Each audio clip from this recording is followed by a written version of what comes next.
get into that. The Corker-Menendez bill that you co-authored with the chairman of the Senate Foreign Relations Committee, Bob Corker, is coming up for a vote this week. It would give Congress at the end, if an agreement is finally signed, it would give Congress 60 days to review and either approve or disapprove or take no action on that deal. The White House is apparently pressuring Democrats to back off so that there won't be a veto-proof majority, and that if the president has to veto this bill if it passes, that his veto will stand up. Have you gotten any pressure from the administration or some of its supporters to try to back off this bill? And are you going to insist, are you going to stand firm on the idea, mandatory, biting congressional review of this deal? Well, Chris, I'm not going to talk about conversations that I've had recently as it relates to advocacy on this bill. Or from I'm told, honestly, Senator, the reason I ask the question is I'm told that, in fact, somebody has talked to you about backing off.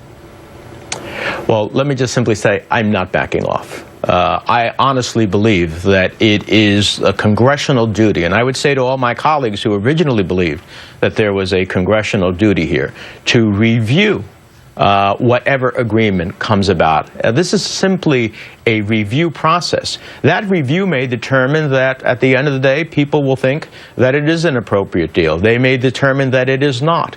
There may or may not be a vote. But at least after 2.5 years of negotiations, the Congress should have 60 days to be able to review probably the most significant nuclear nonproliferation agreement of our time. And Senator, one that impedes our national security, that can risk our national security, as well as of our ally, the State of Israel. And Senator, you also have a measure in this bill which would mandate that the president must certify that Iran has stopped its terror actions against the U.S.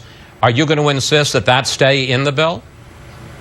Well, I'm going to work with Chairman Corker to assure that we have a bill. Look, this is not about, as some would suggest, jamming the administration. This is about having a responsible congressional role.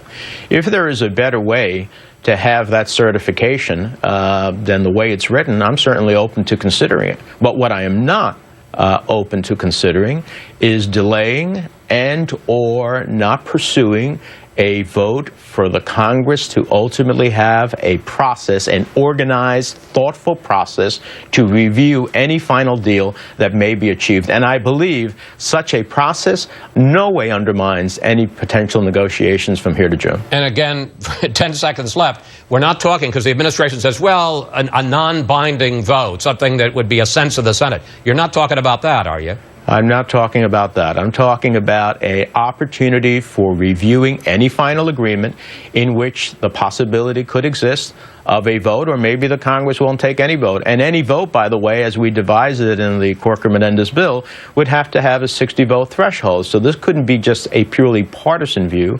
This would have to be a bipartisan view.